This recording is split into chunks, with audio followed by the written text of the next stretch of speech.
जय हिंद। मैं अमित कुमार आप सबको अपने इस चैनल पर स्वागत करता हूं। तो आज बहुत बड़ी अपडेट आ रही है कि ईडब्ल्यूएस के जितने भी स्टूडेंट हैं उनके लिए एक खुशखबरी की बात है। यानी इकोनॉमिकली वीकर सेक्शन जो है, आर्थिक रूप से पिछड़े जो व्यक्ति हैं, उनके जो आरक्षण का व्यवस्था किया गया था सरकार के द्वारा, इसके कारण जो है कुछ लोगों को इनकम को लेकर डाउट हो रहा था कि कौन से लोग जो है इस क्राइटेरिया में आएंगे ईडब्ल्यूएस में और कौन से नहीं आएंगे। तो बिहार सरकार द्वारा 28 सूत्री जो है पॉइंट एक तैयार की गई है, जिसके द्वारा पूर्णतः स्पष्ट किया गया है कि कौन जो व्यक्ति है इसमें ईडब्ल्यूएस में आएंगे और कौन जो है इसमें नहीं आएंगे। तो पहले इसमें डाउट होता था बच्चों को कि जो माता पिता का जो इनकम है वो इसमें ऐड होगा कि नहीं।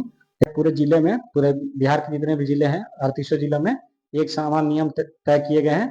और ये ऑनलाइन डिजिटलाइजेशन जिस तरह से बढ़ रही है, सरकार चाह रही है कि किसी भी तरीके का लोगों में भगदड़ की स्थिति ना हो, चाहे किसी भी तरीके का जो मानसिक तनाव की स्थिति है वो ना उत्पन्न हो। इसलिए एक तरह का नियम लाई है जिसमें 28 सूत्रीय मार्गदर्शिका तैयार की है।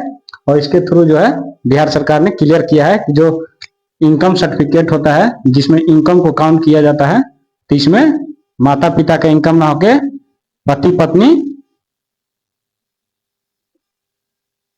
और पुत्र की इनकम को जोड़ा जाएगा, ना कि भाई बहन और माता पिता का।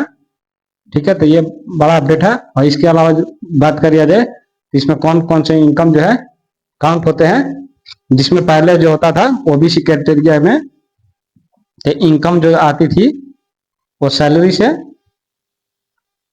यानी जो लोग वेतन याफ्ता थे, जिनको वेतन मिलती थी हर महीने, कृषि से, एग्रीकल्चर से और बिजनेस से, व्यवसाय से, इन तीनों को मिलाकर भी इसका जो इनकम होता था एग्रीकल्चर और सैलरी को मिलाकर, तो वो जो होता था 8 लाख से ज्यादा भी होता था तो वो ओबीसी में आते थे। लेकिन ईडब्ल्यूएस में है कि इसमें जो है तीनों को मिलाकर यदि इनका इनकम 8 लाख से ऊपर हो रहा है तो इनको ईडब्ल्यूएस का फायदा नहीं मिलेगा। और इस नियम का पालन करने के लिए कड़ाई से दिशा निर्देश दिया गया है। यदि कोई ऑफिसर इसमें धांधली करते हुए पकड़ा जाता है तो उस पर कठोर कार्रवाई की जाएगी। तो इस तरह से देखें तो ये नया अपडेट आया है बिहार सरकार का, जिसमें ये जो इनकम क्राइटेरिया था वो अपडेट किया गया है कि किस तरह से इसको इनकम को काउंट करना है। इसके अलावा बात की जाए तो ईडब्ल्यूएस में कौन कौन से लोग आ सकते हैं, तो एक तो पहला कैप आता है 8 लाख की इनकम का, जो ये एग्रीकल्चर सैलरी बिजनेस से भी जुड़ता है। यदि आपका इनकम 8 लाख से एबव होता है तो आप इसमें आते हैं, ईडब्ल्यूएस में नहीं आएंगे। इसके अलावा बात करें कि जो शहरों में जो लोग हैं उनको 100 वर्ग गज से ज्यादा जगह जमीन है वो नहीं आएंगे, यानी इससे कम जमीन होना चाहिए आपके पास या आवास होनी चाहिए।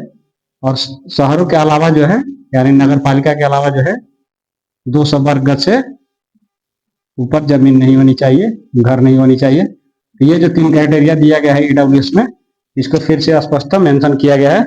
ईडब्ल्यूएस स्टूडेंट जो है उनके लिए काफी खुशखबरी की बात है। ये जो होता था माता पिता का इनकम, इसको न जोड़ के पति पत्नी और पुत्र पुत्री को होगा। इसके अलावा जो है भाई बहन का जो सैलरी जुड़ेगा, इसका डाउट जो लोगों के मन में रहता था वो क्लियर किया गया है कि ये इसमें भाई बहन का सैलरी नहीं जुड़ेगा। ये नया अपडेट आया है बिहार सरकार के द्वारा। ठीक है, यदि आप लोग को ये वीडियो अच्छा लगता है, इन्फॉर्मेटिव लगता है तो दोस्तों में जरूर शेयर करें।